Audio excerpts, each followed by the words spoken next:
I gave them $22,000 for the wedding. Then I got a text. Please come without your wife. I stared at it for a second, let out a small smile, left the group chat, and stayed home. I didn't crash the wedding. The cake did that for me. Not long after, my phone lit up with 143 missed calls, nearly every guest trying to reach me. That same five-word message kept echoing in my head. Please come without your wife.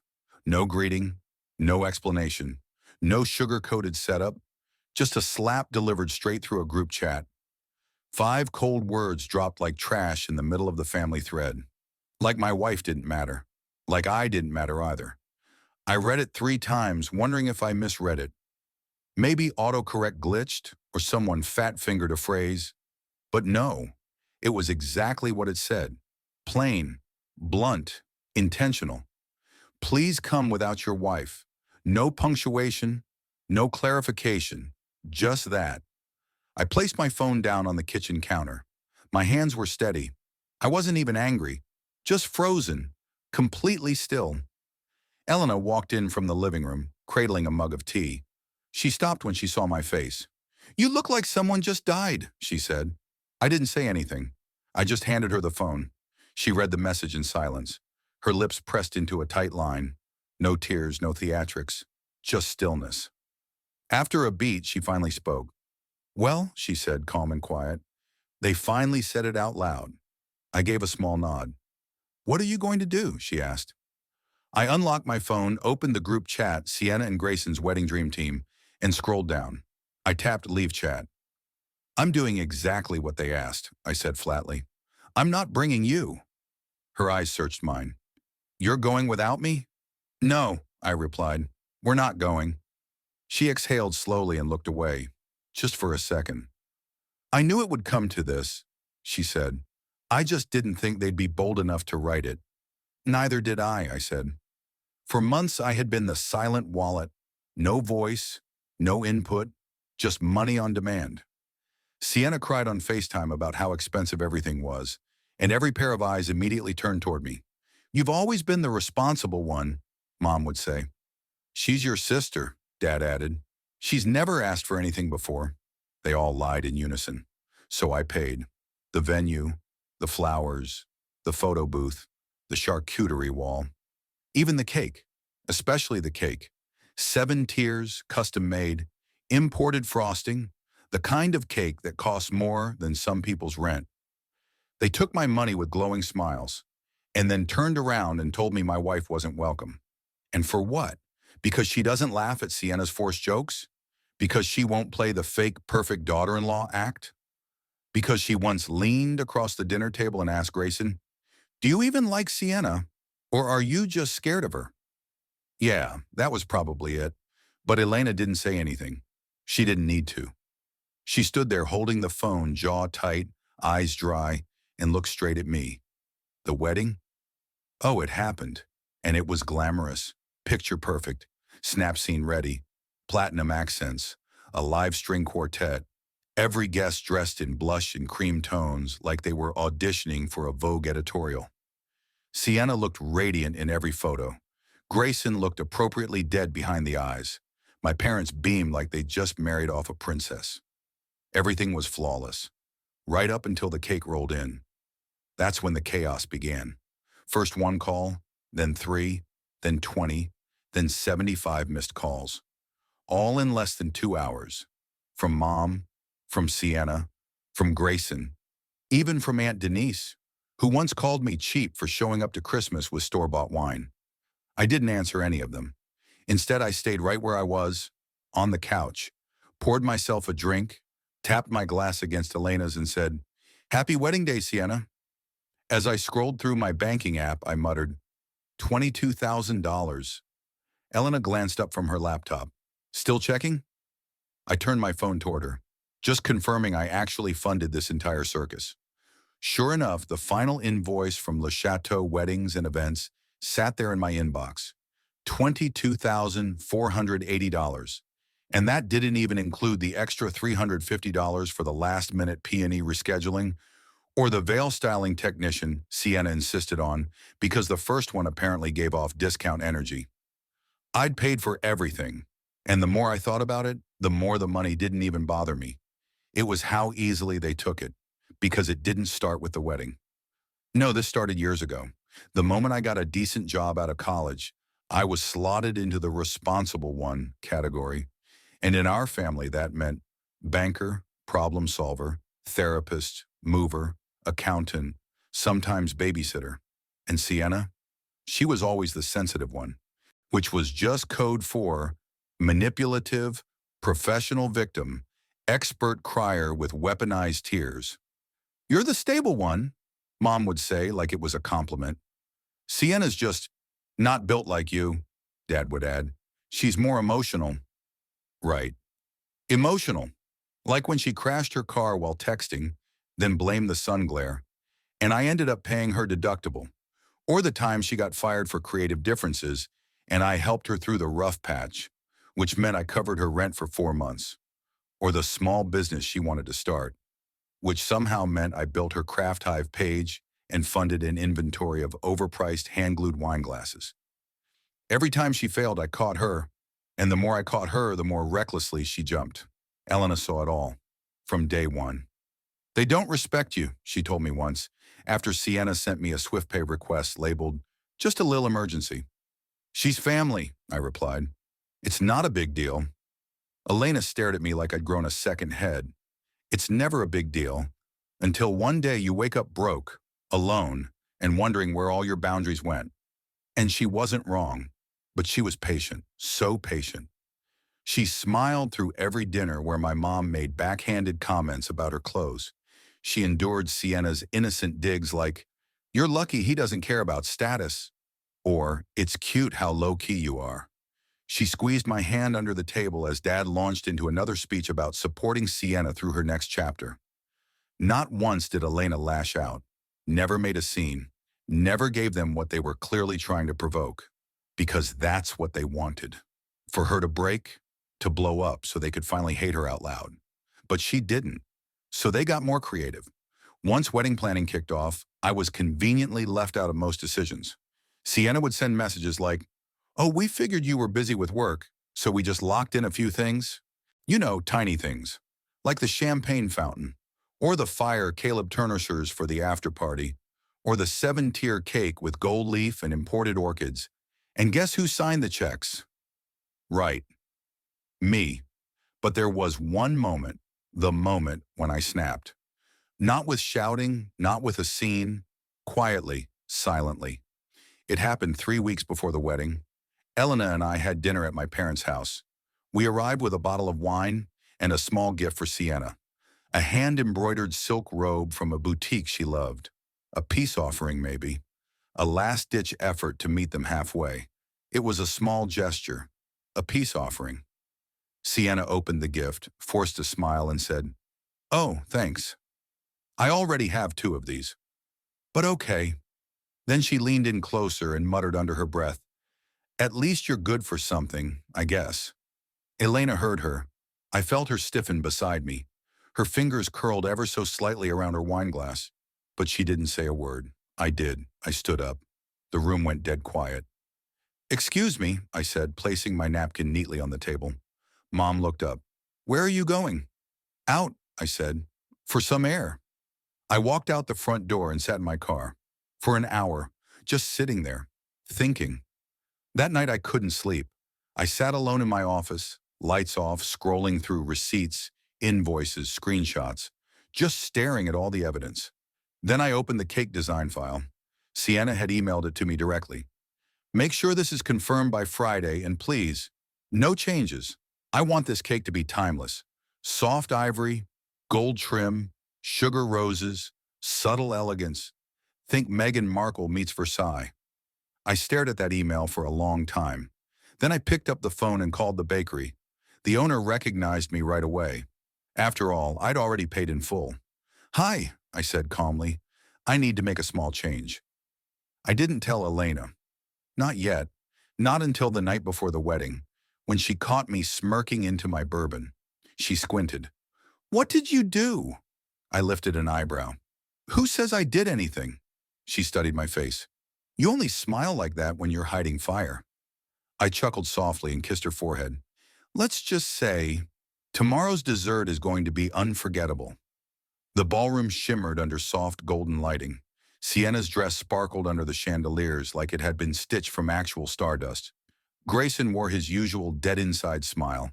Champagne flowed, string music played. Phones were everywhere, capturing every second. It was perfect, too perfect. And now, ladies and gentlemen, the MC boomed. The moment you've all been waiting for, Sienna and Grayson's wedding cake.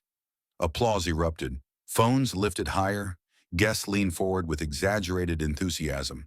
Sienna's eyes lit up. She clasped her hands like a kid about to open presents on Christmas morning. The lights dimmed. Romantic music started playing, some acoustic cover of Can't Help Falling in Love. Then the fog rolled in. Yes, actual fog. Dry ice hissed from behind the double doors as two waiters in tuxedos wheeled in a massive, three-tiered cake.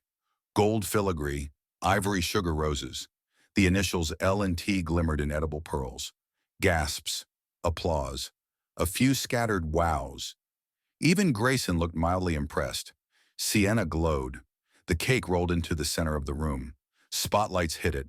The MC grinned. Let's hear it for this masterpiece. Sienna grabbed Grayson's hand, stepped forward, and raised the knife, ready for that picture-perfect first slice. But just as she reached for it, crack. The middle tier split clean in half. Boom. The top layer collapsed sideways in slow motion. And then, pop. From inside the ruined cake burst a figure. A clown. Not just any clown.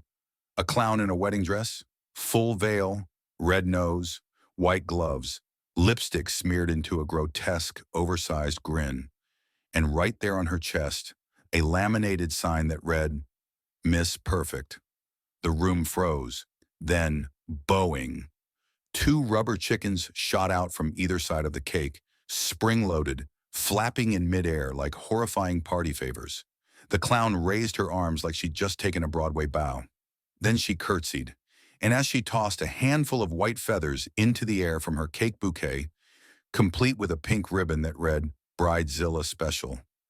Sienna's jaw dropped open like a busted hinge. Then, of course, the clown grabbed a mic, yes, from inside the cake, and, with the sweetest voice imaginable, said, Special delivery for the bride. The show must go on. Gasps. Some guests screamed. Others clapped, assuming it was part of the event. Someone shouted, Was this in the itinerary? Sienna didn't move. Grayson stepped back. Wait, what is this? Mom charged toward the clown. Get out of here. This is a wedding, not a circus.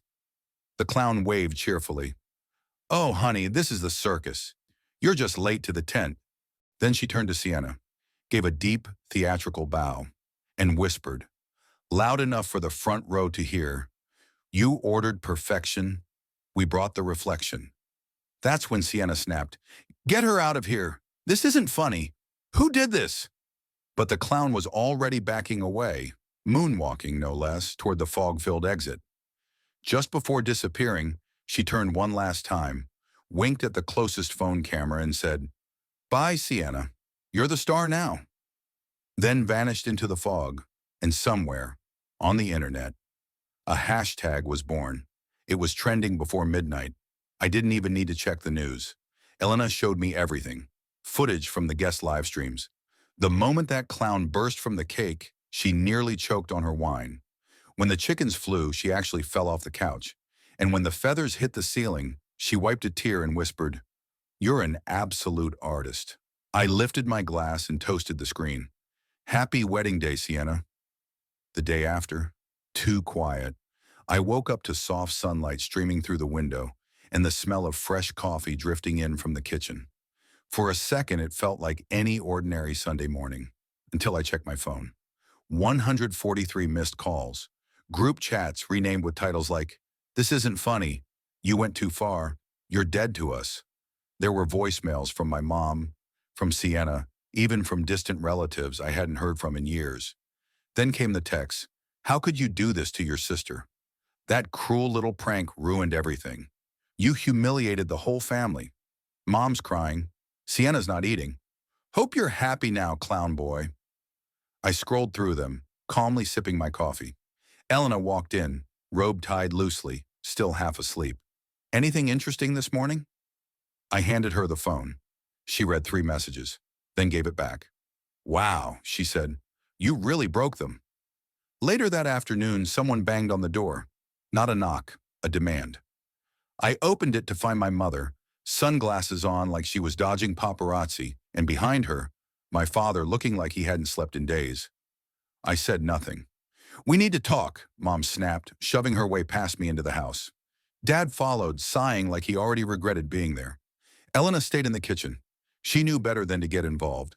My mom planted herself in the center of the living room, spun around and hissed, "You ruined your sister's wedding." I met her eyes. "She ruined my marriage first," I said calmly. "She just didn't think it counted."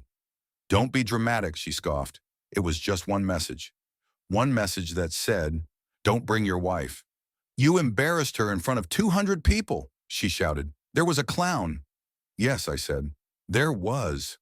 "She hasn't left her room in 24 hours, Dad added, like that was supposed to matter. "She might be traumatized," Mom said. "There are videos all over the internet." "Oh, I've seen them," I replied. "The chicken launch was a fan favorite." Mom's eyes narrowed to slits. "You think this is funny?" "I think it's poetic," I said, without flinching. That was it. She lost it. "You're just a bitter, petty little boy who couldn't handle his sister being happy." I stood up. "And you're a mother who taught her daughter that love is just another word for control, and that money buys silence." Dad stepped in.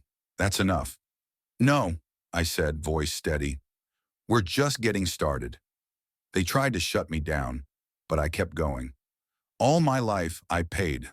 Quietly. Because that's what you raised me to do. Shut up. Be useful. Don't complain.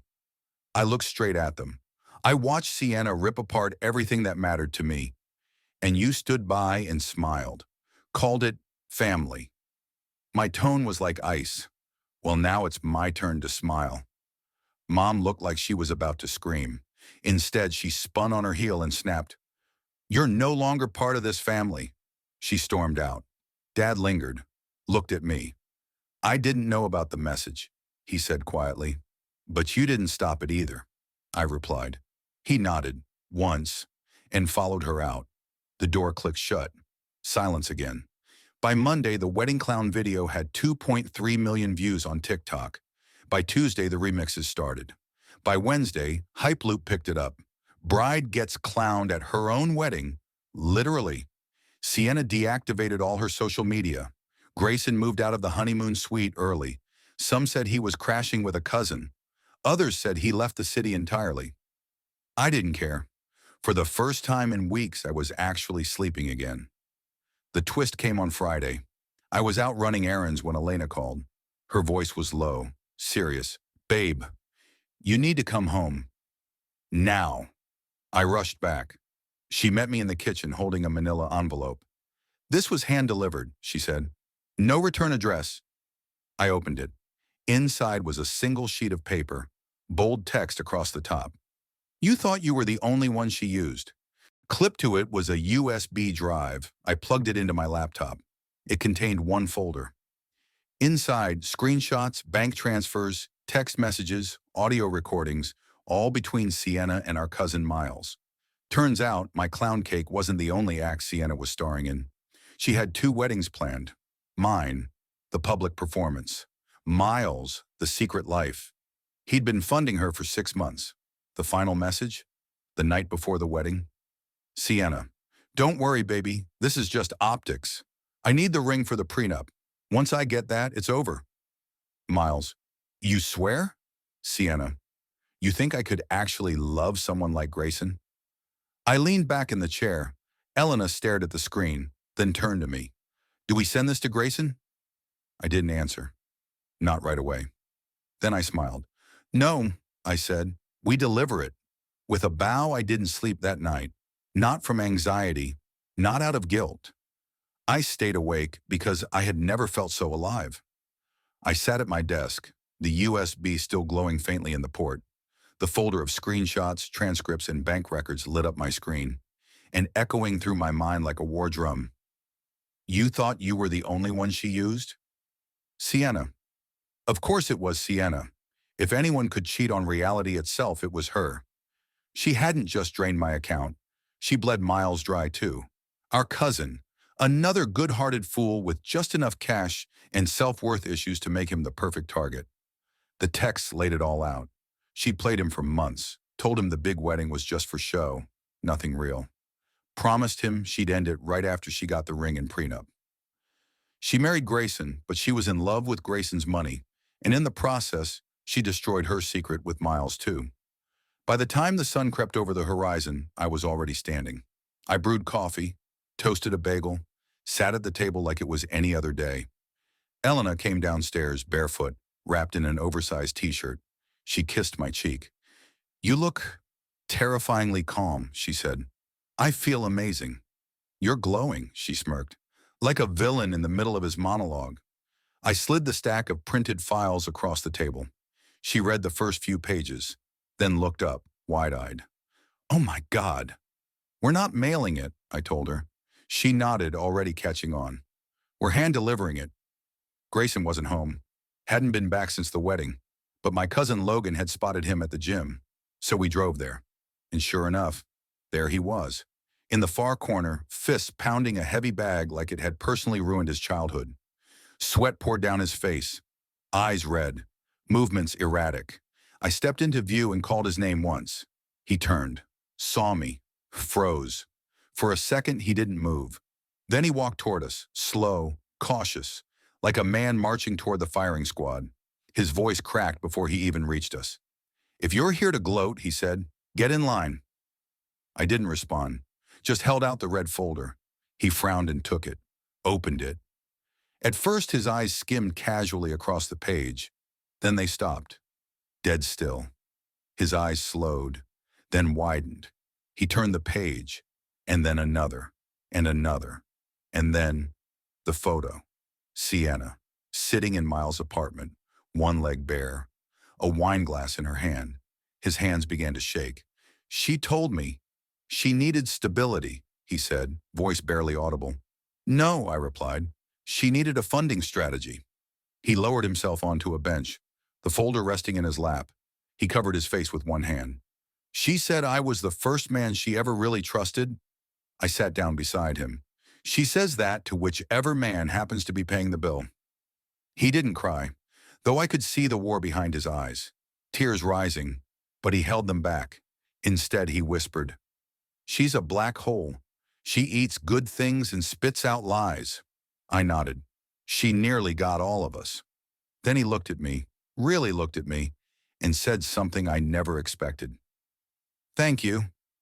We shook hands, and I walked away. That night, I turned off my phone. Elena and I made pasta. We opened a bottle of wine we'd been saving for over a year. We laughed, and let the world burn without us. By morning, Bridezilla Clown Cake had passed 4 million views. Clips were being turned into memes. Someone auto-tuned the clown's line. "You ordered perfection, we brought the reflection," and made a song. It hit Spotify's top viral chart. Sienna vanished from every social platform. Miles nuked his entire online presence. But the internet remembers. Screenshots, hashtags, reaction videos. She became a digital cautionary tale.